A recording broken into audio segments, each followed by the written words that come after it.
আসসালামু আলাইকুম, welcome to আখি স্বপন ব্লগ। সবাই কেমন আছেন? আলহামদুলিল্লাহ, আমরা অনেক ভালো আছি। তো আগামী দিন হচ্ছে স্পেশাল একটা ডে। তো এই স্পেশাল ডেতে স্পেশাল মানুষের জন্য স্পেশালভাবে একটা কেক বানিয়েছি আমি, সেটাই আপনাদের সাথে শেয়ার করছি। তো চলুন শুরু করা যাক। প্রথমে আমি একটা চালনি নিয়ে নিয়েছি আর বাটি নিয়ে নিয়েছি। এর মধ্যে আমি 1 কাপ পরিমাণ ময়দা দিয়ে দিয়েছি আর দিয়ে দিয়েছি কোকো পাউডার পরিমাণ মতো। আর কোকো পাউডারটার সাথে দিয়ে দিয়েছি একটুখানি বেকিং পাউডার আর দিয়ে দিয়েছি একটুখানি বেকিং সোডা। দুটোই ইউজ করেছি, এতে করে কেকটা চুপসে যাবে না, এজন্য।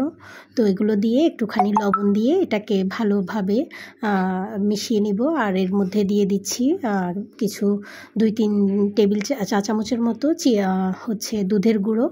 তো দিয়ে সব কিছুকে ভালোভাবে মিশিয়ে একদম চালনিতে করে 3-4 বারে চেলে নিয়েছি। এটা যতবার চালবো মিশ্রণটা তত বেশি সুন্দর হবে, পারফেক্ট হবে এজন্য।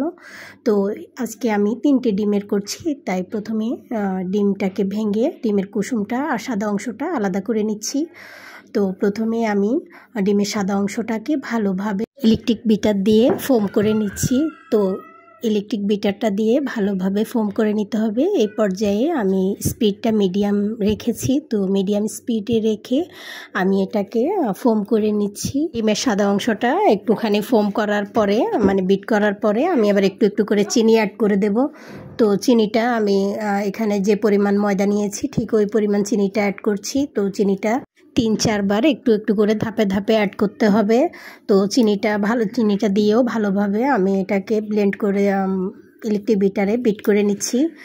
তা না হলে চিনির যে আস্ত দানাটা থাকবে সেটা থেকে যাবে। এটা যেন ভালোভাবে মিশে যায় সেদিকে খেয়াল রাখতে হবে। আর এই পর্যায়ে যখন ফোমটা হয়ে এসেছে আমি একটা একটা করে ডিমের কুসুম অ্যাড করে দিয়েছি। 3টা ডিমের কুসুমই একটা একটা করে অ্যাড করে দিয়েছি আর দিয়ে দিয়েছি পরিমাণ মতো তেল।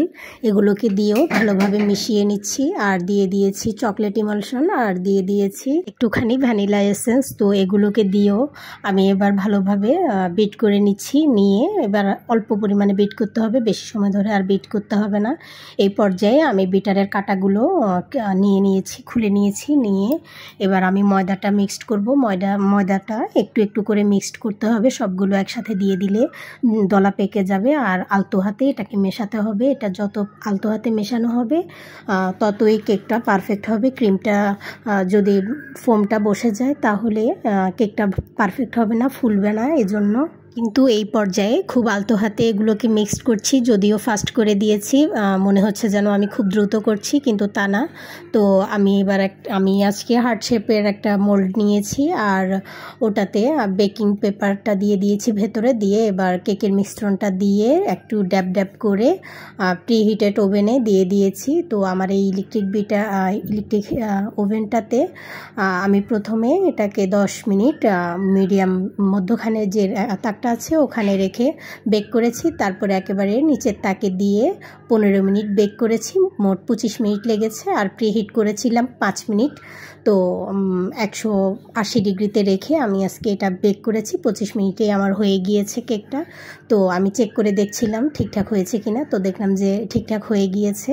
এই পর্যায়ে আমি একটা ঢাকা দিয়ে কিছু সময় রেখেছিলাম ঠান্ডা হওয়ার জন্য। তো ঠান্ডা হওয়ার পরে এটাকে মোল্ড আউট করে নিচ্ছি। মোল্ড আউট করে এটার নিচে যে আমি বেকিং পেপারটা দিয়েছি সেটাকে তুলে নিচ্ছি। তুলে নিয়ে এবার উপরে যে উঁচু অংশটা আছে সেটাকে আমি কেটে একদম সব সমান করে নিচ্ছি। তাহলে আমার কেকটা খুব সুন্দর হবে যখন আমি ডেকোরেশন করব তখন। তো এটাকে ভালোভাবে সমান করে 2টো স্লাইস করে এবার আমি কেটে নিচ্ছি। তো আজকে আমি কেকটাকে এই 2 স্লাইসই করব, আর বেশি করব না, কারণ আমার কেকটা হাইটে কম, এজন্য আমি বেশি স্লাইস করছি না। আমি একটুখানি কফি আর একটুখানি চিনি আর একটুখানি পানি দিয়ে মিশিয়ে নিয়েছি। এবার ওইটাকে আমি সুন্দরভাবে ব্রাশ দিয়ে কেকের উপরে দিয়ে দিচ্ছি। একেবারে 2 স্লাইসের মধ্যে ভালোভাবে দিয়ে দিচ্ছি, এতে করে কেকটা ভীষণ সফট হবে। তো আমার পাইপিং ব্যাগে ফ্রিজে আগে করা ছিল একটুখানি ক্রিম, সেটাকে দিয়ে দিয়েছি। আজকে আমার বাসায় ক্রিমের পরিমাণ খুবই কম, এজন্য আমি একটু নষ্ট করিনি। তো আমি আর সাদা যে কটুক ছিল ওটাকে আমি বিট করে নিয়েছি। ক্রিমটাকে বিট করে সুন্দর ফ্লাপি করে একদম স্টিপ করে নিয়ে নিয়েছি। তো নিয়ে এটাকে দিয়েও সুন্দরভাবে আমি আর ভেতরে মধ্যখানে স্লাইসে আমি দিয়ে দিয়েছিলাম কিছু চকো চিপস, ওটা আর ভিতরে ছিল চকলেট যে ফ্লেভারের ক্রিমটা হয় সেটা করে দিয়েছি, আর উপরে হোয়াইট ফ্লেভার যে ভ্যানিলা ফ্লেভার হয় সেটাই দিচ্ছি। দিয়ে একেবারে সুন্দরভাবে এটাকে ফিনিশিং করে নেওয়ার চেষ্টা করছি।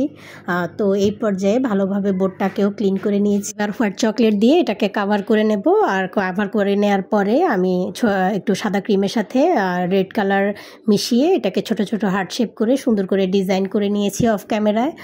তো আমার কেকটা আপনাদের কাছে কেমন লেগেছে অবশ্যই কমেন্টস করে জানাবেন। আর যদি ভালো লেগে থাকে অবশ্যই একটা লাইক করবেন, কমেন্টস করবেন আর শেয়ার করবেন, আর সাথে ফলো বাটনে ক্লিক করে আমার সাথেই থাকবেন।